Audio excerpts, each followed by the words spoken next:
पुराने वक्तों की बात है। बगदाद के करीब किसी छोटी सी बस्ती में एक नौजवान लकड़हारा रहता था जिसका नाम कमर था। कमर की मां इस दुनिया में नहीं थी। उसकी सारी दुनिया उसका बूढ़ा बाप था जो अक्सर बीमार रहता और अब अपनी जिंदगी के आखिरी लम्हात गुजार रहा था। कमर कोई मालदार नहीं था। वो सारा दिन तेज धूप में लकड़हारे का काम करता और शाम को जो कुछ पैसे मिलते वो अपने बाप की दवा और खाने पर खर्च कर देता। उसने अपने बाप की सेहत याबी के लिए हर मुमकिन कोशिश की। कई तबीब बदले और हर किस्म की दवा लाकर खिलाई, मगर सब कुछ बेसूद रहा, क्योंकि शायद उसकी मौत का वक्त करीब आ चुका था। इसलिए कोई भी दवाई असर नहीं कर रही थी। कमर के बाप की सांसें दिन ब दिन कमजोर होती जा रही थीं। हर रात जब वो बाप के पास बैठता तो उसे महसूस होता जैसे कोई कीमती चीज उसके हाथों से फिसल रही हो। एक शाम वो अपने बाप के पास बैठा था, उसकी मध्यम सांसों की आवाज सुन रहा था। तब उसका बाप उसे नसीहतें करने लगा। बेटा, यह दुनिया बहुत जालिम है, इसलिए इससे होशियार रहना। तुम्हारी मां पहले ही इस दुनिया से जा चुकी है और मुझे भी नहीं मालूम कि मैं कब तुम्हें छोड़ जाऊं। इस शहर में कोई और अपना भी नहीं है, इसलिए तुम्हें बहुत संभल कर रहना होगा। जायदाद के नाम पर हमारे पास बस एक पुरानी सी झूमपड़ी और एक कुल्हाड़ा है, इसके अलावा और कुछ नहीं। बेटा, मुझे माफ कर देना, मैं तुम्हारे लिए कुछ खास न कर सका और मैंने सारी जिंदगी लकड़ियां काटी और फिर तुम्हें भी इस काम पर लगा दिया। मैं इतना बदकिस्मत हूं कि तुम्हें बड़ा आदमी नहीं बना सका। शायद मेरी तकदीर में यही लिखा था। बेटा, तुम मेहनत करते रहना और दुआ करते रहना, अल्लाह तुम्हारी तकदीर जरूर बदलेगा। बस इस जालिम दुनिया से बचकर रहना। बाप की बातें सुनकर कमर की आंखें भर आएं। वो बाप के कदमों में गिरकर जारो कतार रोने लगा। कुछ दिन बाद उसके बाप का इंतकाल हुआ। उसके मरने पर कमर के सिवा कोई और आंसू बहाने वाला ना था। मोहल्ले के कुछ लोग ताज़ियत के लिए आए। बाप की मौत के बाद कमर बहुत अकेला हो चुका था। वो सारा दिन गमगीन रहता। वो कई दिन तक लकड़ियां काटने जंगल में न गया और न ही बाजार में कोई काम ढूंढने गया। घर में कुछ सूखी रोटियां पड़ी थीं, वो उन्हें पानी में डुबो कर खा लेता। एक दिन पड़ोस से एक बूढ़ा शख्स और उसकी बेटी उसके लिए खाना लेकर आए। बूढ़ा शख्स कमर से कहने लगा, बेटा, तुम अपने आप को अकेला मत समझो, हम तुम्हारे साथ हैं। तुम मेरे बेटे जैसे हो। अगर तुम्हें किसी चीज की जरूरत हो तो बेझिझक मांग लेना। यह कहकर वो बूढ़ा शख्स और उसकी बेटी वापस अपने घर चले गए। कमर ने गमगीन दिल के साथ खाना खाया और एक दरख्त के नीचे बैठकर बाप की बातें याद करने लगा। फिर उसने खुद को संभाला और सोचा कि मुझे अपने बाप की नसीहतों पर अमल करना चाहिए। हर वक्त गम में डूबे रहना इंसान को अंदर से कमजोर कर देता है। मुझे खुद को मजबूत बनाना होगा। यह सोच कर वो उठा, कपड़े झाड़े और अपने बाप की कुल्हाड़ी उठाकर रोजी कमाने के लिए बाहर निकल गया। आज वो कई दिन बाद काम की तलाश में घर से निकला था। वो जंगल में जाने की बजाय सीधा बाजार में पहुंचा, जहां एक ताजिर खड़ा था। वो ताजिर लकड़ी का सामान बनाकर फरोख्त करता था।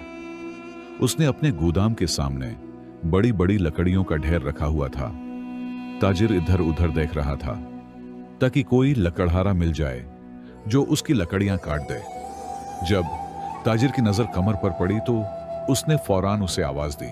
कमर फौरन उसके पास गया। ताजिर ने कहा, क्या तुम मेरी लकड़ियां काट सकते हो?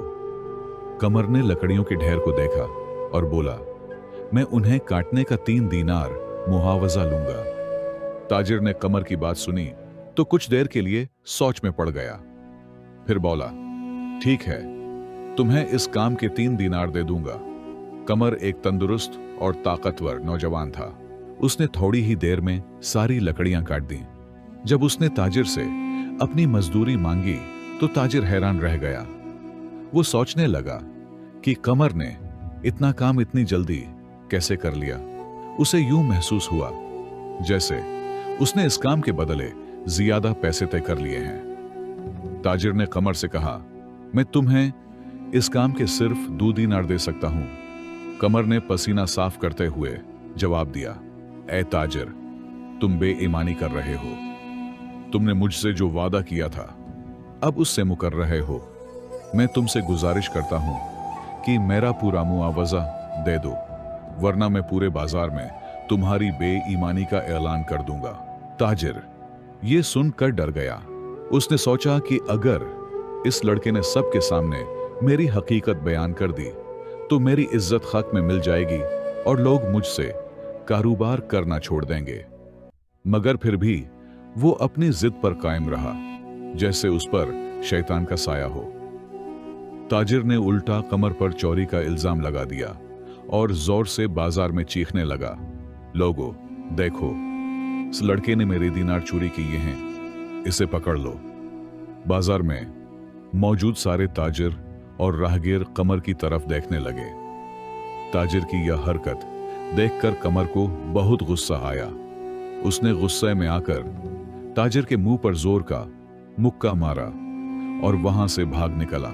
ताजिर झूठ मौट का रोना रोते हुए उठा और कहने लगा, देखा भाइयों, यह लड़का कितना बदमाश है। यह पहले चोरी करता है और फिर उसने मेरे मुंह पर मुक्का भी रसीद कर दिया। यह कोई आदि मुजरिम लग रहा है। वहां मौजूद लोग ताजिर की हां में हां मिलाने लगे। ताजिर दिल ही दिल में सोचने लगा, चलो यह मामला भी हल हो गया और मेरी इज्जत भी बच गई। मगर अपनी बेईमानी छुपाने और लोगों को यह यकीन दिलाने के लिए कि कमर वाकई चोर है, वो फौरन काजी के दरबार में जा पहुंचा और कमर पर झूठा चोरी का मुकदमा दर्ज करवा दिया। कादी ने अपने सिपाहियों को हुक्म दिया कि वो कमर को गिरफ्तार करके अदालत में पेश करें। सिपाही फौरा काजी के हुक्म की तामील करते हुए कमर की झूंपड़ी की तरफ गए, मगर उसकी झूंपड़ी पर ताला लगा हुआ था। उन्होंने उसे हर जगह तलाश किया, बस्ती का चप्पा चप्पा छान मारा, मगर कमर कहीं भी मौजूद न था। इसलिए सिपाही खाली हाथ दरबार में वापस लौटे। कुछ दिन बाद ताजिर दोबारा काजी की अदालत में पेश हुआ। चूंकि कमर वहां से गायब हो गया था और पकड़ा ना जा सका, इसलिए काजी ने ताजिर को हुक्म दिया, तुम इस लड़के की झोंपड़ी बचकर अपने नुकसान का इजाला कर लो। काजी की यह बात सुनकर ताजिर खुशी से फूला न समाता और दिल ही दिल में सोचने लगा, मेरा तो दुगना फायदा हो गया। मैंने उसे मजदूरी भी न दी और उस पर चोरी का इल्जाम लगाकर उसकी झूंपड़ी भी हथिया ली। लालच ने उसके दिल को अंधा कर दिया था, मगर उसे यह एहसास न था कि वो एक यतीम और गरीब लड़के पर जुल्म कर रहा है। दूसरी तरफ कमर बस्ती से भागता हुआ दौड़ता एक जंगल तक जा पहुंचा। वो भूख से बहुत कमजोर और निढाल हो चुका था। थकावट की वजह से वो एक दरख्त के नीचे जा बैठा। वो सोचने लगा कि आखिर उसने ऐसा कौन सा गुनाह किया था कि उसे ऐसी सजा मिली। उसे अपने बाप की बातें याद आने लगीं, जब वो कहा करता था, बेटा, तुम्हें जिंदगी में अकेले ही बहुत सी आजमाइशों का मुकाबला करना होगा। यह दुनिया जालिम है, यतीमों और गरीबों का हक भी छीन लेती है। वो सर हिलाने लगा और कहने लगा, हां अबा, तुम बिल्कुल ठीक कहते थे। यह दुनिया वाकई बहुत जालिम है। मुसलसल पैदल चलने से कमर को शदीद भूख लगने लगी और वो खाने की तलाश में उधर इधर भटकने लगा, मगर जंगल में खाने को कुछ भी न मिला। कुछ देर और चलने के बाद उसे जंगल के बीचों बीच एक गार नजर आया, जिसके अंदर से रोशनी आ रही थी। यह मंजर देखकर उसके दिल में एक नई उम्मीद जागी और वो फौरन इस गार के अंदर दाखिल हो गया। गार के अंदर एक सफेद दाढ़ी वाला बुजुर्ग बैठा था। बुजुर्ग ने कमर से नरमी से पूछा, बेटा, क्या तुम रास्ता भूल गए हो? कमर ने जवाब दिया, नहीं बाबा जी, मैं अपनी जान बचाते हुए यहां आ निकला हूं। बुजुर्ग ने शफकत से कहा, बेटा तुम बहुत थके हुए लग रहे हो, आओ यहां मेरे पास बैठ जाओ। फिर बुजुर्ग ने फौरन कमर को कुछ खाने को दिया। कमर ने भूख के मारे फौरन खाना खाया। इसके बाद बुजुर्ग ने नरमी से पूछा, बेटा मुझे बताओ तुम्हें क्या मुश्किल पेश आई है। जब बुजुर्ग ने इतनी मोहब्बत भरे अंदाज में उसका हाल पूछा तो कमर की आंखों से आंसू बहने लगे और वो गमगीन दिल से अपनी सारी कहानी बुजुर्ग को सुनाने लगा। कमर ने बुजुर्ग को बताया कि बाप के इंतकाल के बाद वो रोजगार की तलाश में बाजार गया, जहां एक ताजिर ने उससे लकड़ियां काटने का काम करवाया, मगर मजदूरी देने से इनकार कर दिया।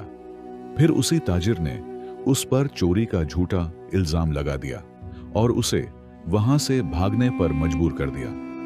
इसके बाद उसने कमर की झूंपड़ी पर भी कब्जा कर लिया। काजी के सिपाहियों से बचते बचाते वो जंगल के रास्ते से गुजरता हुआ इस गार तक पहुंच गया। जब बुजुर्ग ने कमर की सारी बात सुनी तो उसने शफकत से कमर के सर पर हाथ रखा और कहा, बेटा आज की दुनिया लालच में इतनी अंधी हो चुकी है कि यतीमों और गरीबों का हक मारने से भी नहीं शर्माती। यह लोग खुद को समझते हैं कि वो जीत गए, मगर हकीकत में वो अल्लाह के अजाब को खुद दावत दे रहे होते हैं। तुम परेशान मत हो, सब कुछ अल्लाह पर छोड़ दो, वो जरूर तुम्हें इंसाफ दिलाएगा। मेरी दुआएं तुम्हारे साथ हैं, तुम हिम्मत ना हारना। याद रखो, जब जुल्म हद से बढ़ जाता है तो खुद ब खुद खत्म हो जाता है। बुजुर्ग ने नरमी से कहा, बेटा अब तुम आराम करो, सो जाओ। कमर बहुत थका हुआ था, इसलिए जैसे ही लेटा थोड़ी ही देर में नींद में चला गया। अगली सुबह जब उसकी आंख खुली तो उसने देखा कि वो बुजुर्ग नमाज से फारिग होकर दुआ मांगने में मसरूफ था। कमर उठा और फौरन वुजू करके नमाज अदा करने लगा। नमाज से फारिग होकर कमर उस बुजुर्ग से कहने लगा, बाबा जी आपका बहुत बहुत शुक्रिया, आपने मुझे खाना खिलाया और पनाह दी। अब मैं सूरज निकलने से पहले ही यहां से जाना चाहता हूं। कहीं ऐसा ना हो कि काजी के सिपाही मुझे ढूंढते ढूंढते यहां तक आ पहुंचे। बुजुर्ग ने उससे कहा, बेटा तुम कहां जाओगे? कमर जवाब देने लगा, जहां मेरी किस्मत मुझे ले जाएगी। बुजुर्ग ने कहा, बेटा तुम ऐसा करो, इस जंगल से निकलकर करीब ही एक बस्ती है, तुम वहां चले जाओ, वहां तुम महफूज रहोगे। कमर ने बुजुर्ग का शुक्रिया अदा किया और फिर जंगल से निकलकर करीबी बस्ती की तरफ रवाना हो गया। वहां पहुंचकर उसने दोबारा लकड़हारे का काम शुरू कर दिया ताकि अपना गुजर बसर कर सके। वो कभी लकड़ियां काटता और कभी किसी का माल उठाता, लेकिन उसने कभी मेहनत मजदूरी को नहीं छोड़ा, क्योंकि उसके आगे पीछे कोई नहीं था। इसलिए उसका खर्च बहुत कम था, जिसकी वजह से उसके पास काफी पैसे बच जाते। मुसलसल 3 साल मेहनत करने के बाद उसके पास अब काफी पैसे जमा हो चुके थे। उन्हीं पैसों से उसने बाजार में एक दुकान खरीदी और उसने अपनी दुकान पर खूब मेहनत की। कुछ ही अरसे में उसके हालात बदल गए। दूसरी तरफ वो ताजिर जिसने कमर पर जुल्म किया था, आखिरकार अल्लाह की पकड़ में आ गया। उसका पूरा लकड़ियों का जखीरा आग लगने से जलकर खाक हो गया। जो सामान उसने उधार लिया था, उसकी कीमत चुकाने के लिए उसे अपना घर भी बेचना पड़ा। अब वो मुकम्मल तौर पर गरीब हो चुका था और खाने पीने के लाले पड़ गए थे। जो ताजिर कल तक बाजार में अपनी धाक रखता था, आज उसी बाजार में मजदूरी के लिए दर दर फिर रहा था, मगर कोई उसे काम देने को तैयार ना था। अब उसे समझ आ चुकी थी कि जो कुछ उसके साथ हो रहा है वो सब उसके अपने गुनाहों का अंजाम है। उसने न सिर्फ एक गरीब की मजदूरी मारी थी, बल्कि एक यतीम का हक भी छीन लिया था, और अल्लाह ने उसे उसका बदला इसी दुनिया में दे दिया। अपनी बिगड़ती हुई हालत की वजह से उस ताजिर की बीवी भी उसे छोड़कर चली गई। उसकी कोई औलाद भी ना थी, इसलिए वो बिल्कुल अकेला रह गया। आखिरकार उसे मजबूरी में भीख मांगनी पड़ी। कुछ लोग उसे कुछ दे देते और कुछ सख्त लहजे में झड़क देते। एक दिन वो यूं ही भीख मांगता मांगता दूसरी बस्ती में जा पहुंचा। वहां एक बड़ी दुकान के सामने खड़ा होकर अल्लाह के नाम पर मांगने लगा। दुकान का मालिक बाहर आया और उसकी हथेली पर 3 दीनार रख दिए। भिखारी ने जब दीनार देखे तो दिल में सोचने लगा कि यह ताजिर तो बड़ा सखी लगता है। फिर जब उसने ताजिर के चेहरे पर गौर से नजर डाली तो उसे पहचान गया। यह तो वही कमर था, वही यतीम जिसके साथ उसने कभी जुल्म किया था। वो भिखारी फौरन कमर के कदमों में गिर गया।